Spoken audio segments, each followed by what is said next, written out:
Subscribe now. Champignons. You have the opportunity to see how mushrooms are cultivated on the largest Dutch farm Voet champignons.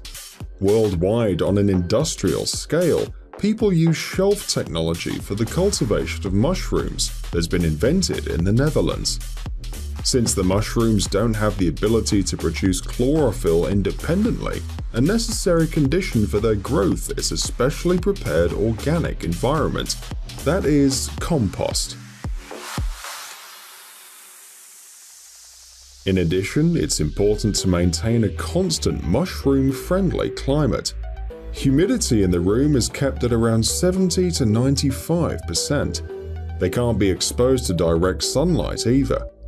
The first few weeks the air temperature is between 22 and 24 Celsius, then is lowered to 16 to 19 degrees. The use of advanced climate systems on farms allows year-round maintenance of mushroom-friendly temperatures, regardless of season.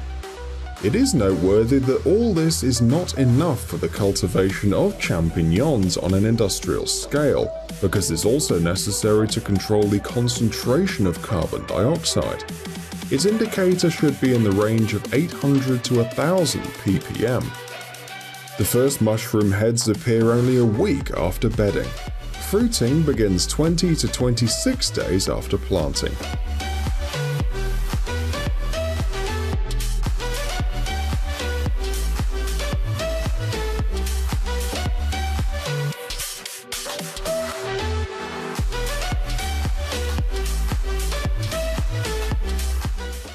Egg melange.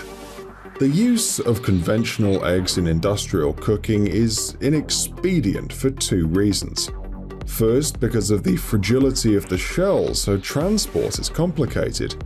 The second, the shape of the egg complicates storage. Melange is a pasteurized mixture of egg white and yolk, and is devoid of such drawbacks. It's simple and convenient both in storage and transportation. The production of melange is carried out on an industrial scale at special factories. From the hen house, fresh eggs get on the conveyor belt, after which the equipment breaks the shell and separates it from the contents. Further, the mechanical separator separates the liquid from the dry matter and feeds it to the filter cylinder. Production of melange doesn't take much time. Almost immediately after filtration, the liquid egg enters the packing department, where it's poured into hermetically sealed packages. From here, the melange is sent to numerous bakeries and factories that produce culinary products. In the factory, which you see on the screen, they also make egg powder. To do this, the melange is dehydrated using drying or the sublimation method.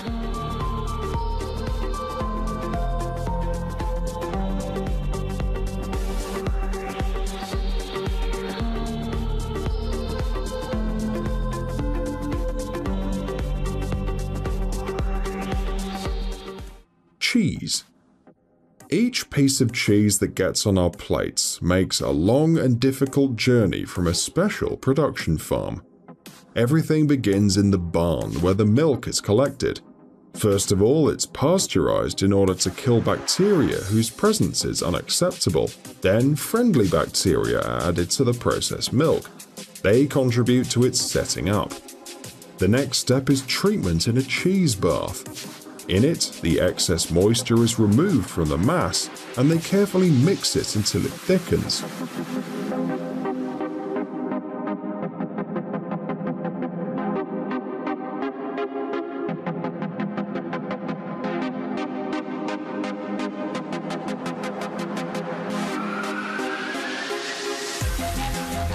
From the cheese bath, the thickened mass falls on special equipment that forms chunks of cheese. It may seem that after this stage the cheese is ready and can be sent to store shelves. However, it's not. Immediately after pressing, the cheese is a tasteless mass that resembles rubber to the touch. In order for the cheese to acquire its unique taste, it must stay for a while in a warm or cool place. This process is called ripening. The duration of the ripening depends on the type of cheese. For example, Dutch cheese has to stay there for 2 to 3 months. Swiss cheese ripens for about 6 months. The final stage of cheese production begins immediately after the ripening is completed. The chunks are cut, then packed, and already in this form are sent to the stores.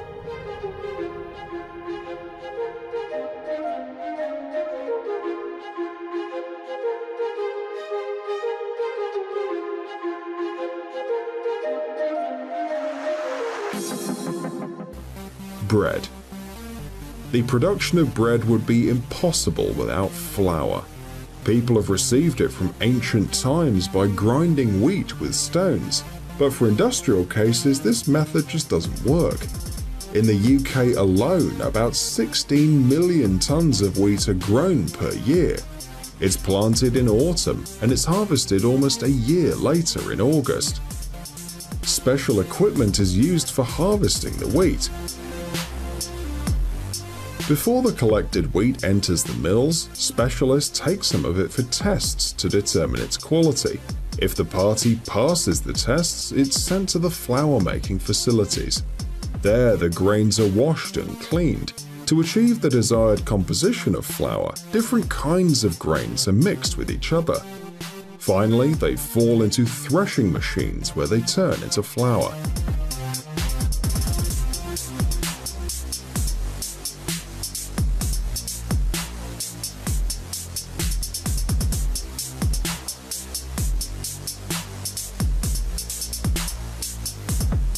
If the flour shows satisfactory results on the quality control test, it's sent to the production bakeries.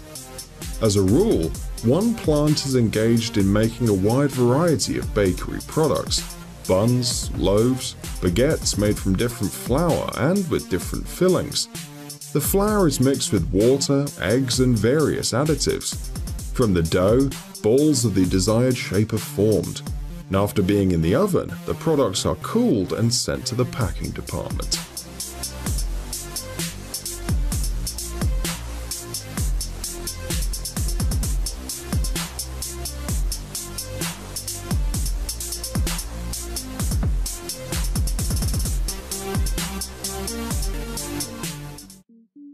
Chocolate.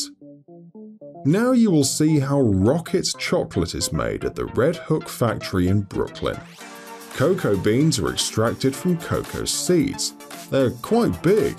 Depending on the species, they can reach a length of up to 30 centimeters. The pulp contains up to 50 beans. Rocket chocolate uses a custom-made refurbished juicer to crack the beans and obtain a homogeneous mass. After processing, the cocoa mass is a loose powder and is passed through a grinding machine. Initially, they were created to handle spices in tea production, but rocket chocolate re-equipped them too. In this machine, the chocolate mass is being processed for up to 8 hours, and as a rule, it's left there overnight. In the morning, sugar is added, after which the mixture is sent to special rollers.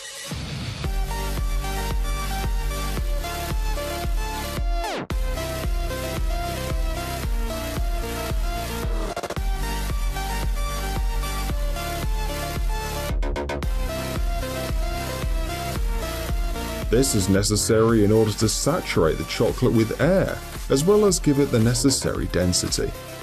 The next stage is hardening, so that the whole mass has a uniform taste. One of the final stages is the addition of fillings and various flavors.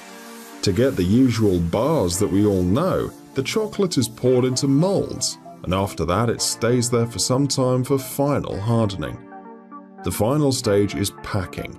Thus, the company Rocket Chocolate produces from 1,600 to 2,000 chocolate bars per day.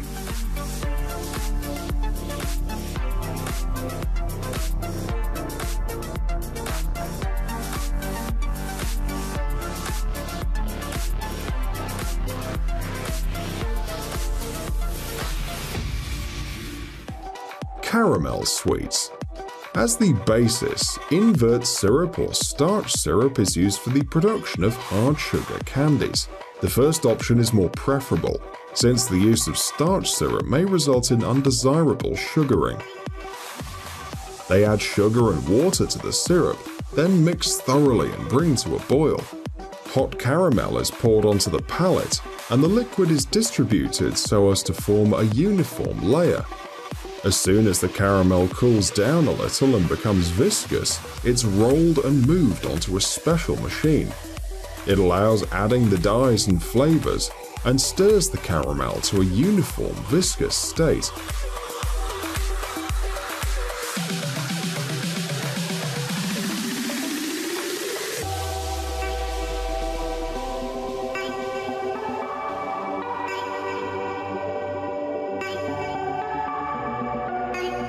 The further process of production varies and depends on what kind of candy you want to make. A specialist rolls out the caramel and makes a big candy, putting the right stuffing inside.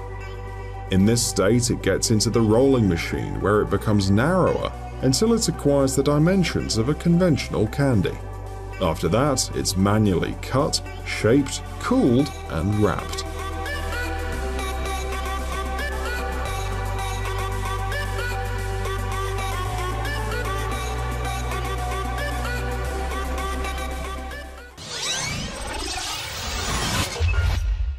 Subscribe now